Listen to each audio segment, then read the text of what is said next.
Hi everybody, today I wanted to bring a new recipe to you. It's chicken after a long time and we're gonna make achari chicken. Kind of translates into pickled chicken. So what I'm going to do is I have some chicken, two big breast pieces here that are cubed into fairly large chunks. You can also use boneless chicken thighs if you want. And then in here I have some ginger garlic paste blended with some couple of tablespoons of yogurt. You can also add green chilies to that if you want. And then in here I have some oil and a mixture of ghee heating up on saute mode. So now that it's hot, I'm gonna dump in my chicken and get it browned quickly and then take it back out. Okay, as you can see, after about a minute or so, I just quickly turn them back out. And depending on how much quantity you have, it will get brown quickly or might take a quick second or so. This works well with chicken thighs more because you don't have the danger of it drying out. So now to this I'm gonna add the ginger. I decided not to take it out just because it hasn't been that brown, and that's okay. But I don't want it to get overcooked as well.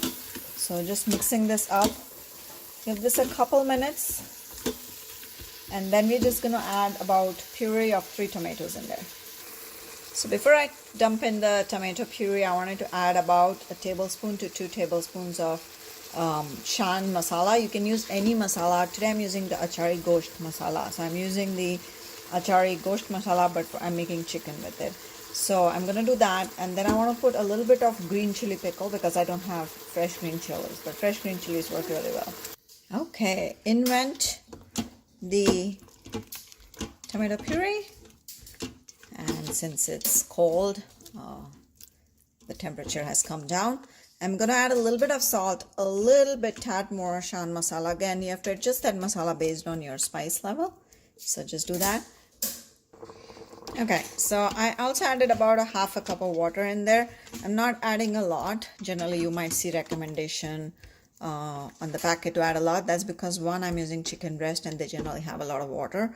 And then we're going to cook this here in the Instant Pots. It will retain a lot of moisture, so I don't want this to become like soupy.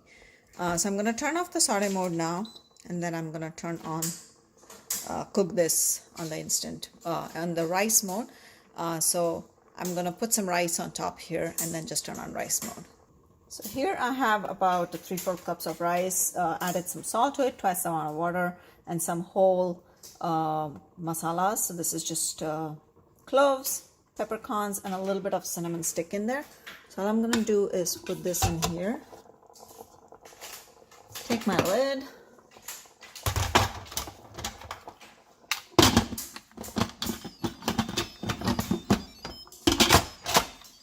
Seal this, it's a sealing position, and then just turn off rice mode. That's gonna cook it for about 10 to 12 minutes and then let it naturally release, and I'll show you what it looks like. Hey everyone, so after about 10 minutes of cook time and 10 minutes of natural release, this is what the chicken looks like. Like I told you, don't really add any water because there is a lot of water that gets out. But if you can see over here, and I'll try and go zoom in, if I were to break one of these pieces, they're like so tender and they really break very easily. They're not dried out at all, which is what I wanted. So if you see over here, right, and you can see that it's cooked and it's still nice and moist. So I hope you enjoyed this recipe. It was really quick weeknight, very, very quick, not a lot of prep work required, and that's how you can get a quick dinner in place. So until next time, thank you for watching and subscribe. Bye.